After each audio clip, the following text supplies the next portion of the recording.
Mimi nilikulia hapa Sanawari, hapo mjini, wakati maisha wanaanza baba na mama hapa. Kwa mwaka nadhani kwa mwaka 82 ndio tulikuja mjini kati, wakati mzee wangu na mama yangu wakiwa wanabariki ndoa yao, lakini na sisi tuko tunabatizwa kanisa hili la mjini kati. Tulibatizwa pamoja na ndugu wangu Pamela, najua ni msharika mzuri hapa, lakini tulibatizwa pamoja miaka hiyo. Lakini kaendelea na maisha. Wakati nasoma shule ya Iboru sekondari, nilikuwa na ndugu yangu mchungaji Paulo Metili, pale nilifanya mafundisho ya kubarikiwa, lakini ubarikiwa ule nilikuja kubarikiwa tena hapa mjini kati.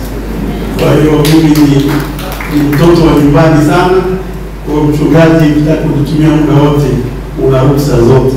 Karibu sana sana. Karibu sana. Lakini napotoa salamu za Munduli, basi nitambue kwamba nipo Arusha mjini. Kuna ndio mwaka tena huu, usipotamka maneno mazuri unaweza ukakosea. Kwa hiyo nitambue kwanza kazi nzuri sana ambayo anafanya rais wetu wa Tanzania, kwa Jamhuri ya Muungano wa Tanzania, Mama Samia Suluhu Hassan, kwa kuendelea kuheshimisha mkoa wetu wa Arusha. Tunaendelea kuwasihi watu wa imani zote kumwendelea kumwombea afya njema, lakini sisi wa Arusha zaidi kuendelea kumwombea, kwa sababu ni kweli ametupendelea watu wa mkoa wa Arusha sana. Saa nyingine mpaka wanamuuliza mbona mikoa mingine uwendi. Kila saa yuko mkoa wa Arusha, na akija wote tunafaidika kwa kazi nzuri anayofanya.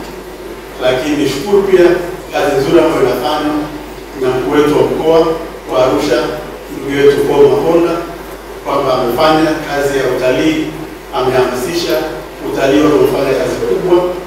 Arusha imechangamka kwa matukio mengi sana. Lakini pia nishukuru sana Mheshimiwa mbunge wa Arusha mjini, ndugu yangu Gambo Mrisho, kwa kuwakilisha watu wa Arusha vizuri sana bungeni na kuendelea kudai haki zao siku zote na muda wote. Nikisema hivyo maana yake timu ya Chama cha Mapinduzi imekamilika kwa mkoa wa Arusha. Basi ndugu askofu, nami tumekuja kwenye shughuli moja, shughuli hii ya kufanya kazi hii ya harambee ya kuwasaidia kwaya ya uinjilisti ya vijana. Askofu, pale ulisema mtu aje kwenye harambee ya kanisa watajua kwamba hii ni kazi ya kupiga chafya tu. Sasa uliposema kweli kaogopa, kasema nisije vile. Maana kama hii ni chafya milioni 20, kwa kweli sio ndogo, lakini sio kubwa. Na hata kama ni kubwa, basi Mungu ndiye alichagua sisi. Hiyo jukumu letu kuhakikisha kwamba kwa yetu uinjilisti inapata usafi.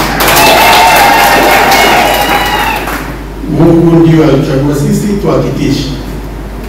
Kwa uinjilisti sisi ni mashuhuda wakati tunakuwa. Nimesoma risala haraka nilitumiwa kwenye simu hapa kabla hujasoma. Sisi tunakuwa miaka 80. Baba askofu amesema wakati ule kwenye redio. Leo vijana wanaweza kusikiliza Diamond, kusikiliza muziki mingine. Lakini sisi wakati ule tunakuwa miaka 80. Kwenye redio kitu pekee unatusikiliza kwa ajili ya burudani, kwa ajili ya mahubiri, kwa ajili ya chochote kile, ni kwa ya uinjilisti ya vijana wa Kilutheri ya Arusha. Kwa hiyo tumekuwa, mimi nikiwa mtoto naamini kabisa, na nilikuwa nashangaa kila siku kwamba baba anatakiwa awe askofu, mama au mchungaji na watoto wao wainjilisti. Kwa kila siku nilikuwa nasubiria mafundisho baba aanze kusema twende tukawe wainjilisti na wachungaji kila siku. Lakini mtuhubiria vizuri neno la Mungu liliingia masebule yetu, lakini kwa watu wengi sana. Nasema hivi kwa sababu kazi tunayofanya hapa, naamini watu wengi wanaangalia dunia nzima. Wanaangalia dunia nzima.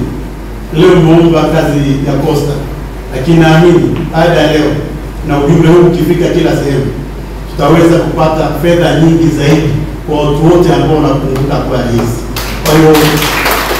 Kwa hiyo hongereni sana sana kwa nyimbo zenu, na nilipewa pia jukumu la kuwatafuta wenzetu wa kule Kenya. Sikubahatika safari hii, lakini nitahakikisha nafikisha ujumbe kwa familia ya rais wetu aliyepumzika, Rais Arap Moi, ambaye najua kila mara pia tukwenda kushiriki kule naye. Kwa nitafikishia wenzetu wa Kenya, lakini sio familia ya Mzee Moi tu, hata Wakenya wengi wanatambua kazi kubwa mlifanya ya uinjilisti. Kwa hiyo kwa kweli Askofu, leo tunaanzisha tu na kuwakumbusha watu dunia nzima kwamba ile kwa yetu ya uinjilisti, tena jina linabakia vile vile, ya vijana, kwa ya uinjilisti ya vijana wa Arusha. Waone vijana wetu leo wanapendeza, vijana wanapendeza, lakini dunia nzima leo, na leo nimesoma hapa, mpo mpaka Spotify, mpo Instagram, mpo wapi, mko vizuri kweli kweli vijana wetu.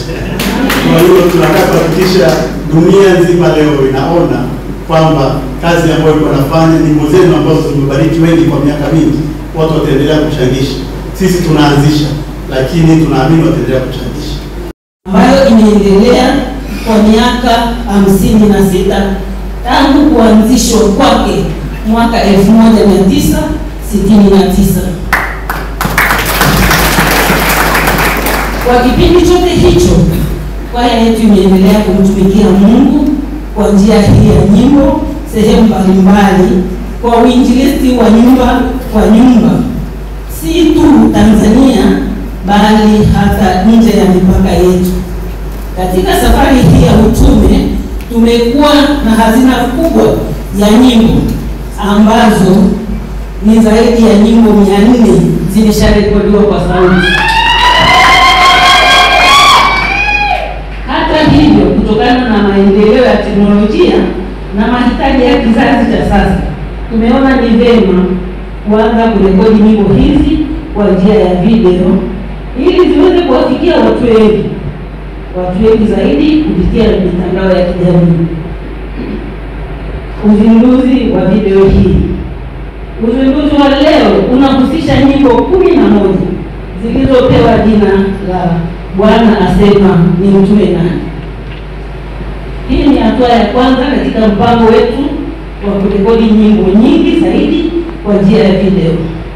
Katika kufanya hivyo, tumedhamiria kudumisha utambulisho wetu wa kipekee wa uimbaji ili kuendeleza na kuachia urithi wa vizazi vitakavyokuja. Tayari tumeanzisha channel yetu ya YouTube ambayo iko mbioni kupata hadhi ya malipo, monetization, hatua itakayosaidia kupata mapato mbadala kwa ajili ya huduma yetu. Pia tunapandisha nyimbo zetu katika majukwaa ya kidijitali kama Spotify, Apple Music, Amazon Music na YouTube Music. Hii ni juhudi ya kuzifikisha kwa hadhira pana zaidi. Mpango wa baadaye. Kwa neema ya Mungu tunapanga kuendelea kurekodi nyimbo zetu kwa kiwango cha juu cha ubora na kutoa video zaidi katika mfumo wa moja, yani live recording.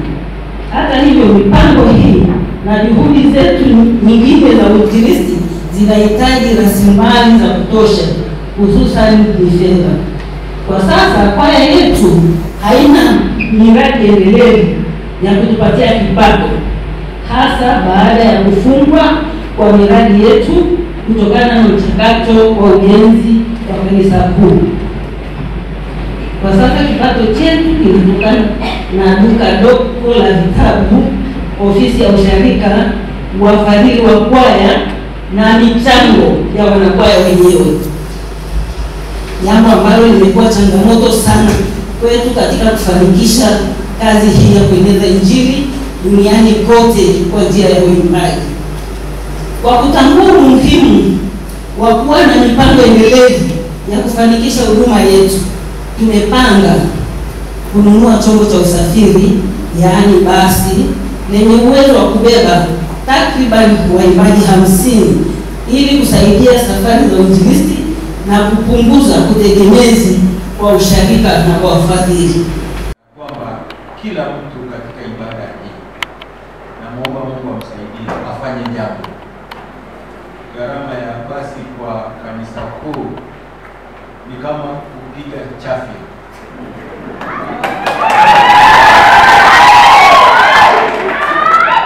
Wewe ndio siku ya harambee ya ujenzi muone sura ya kanisa kuu.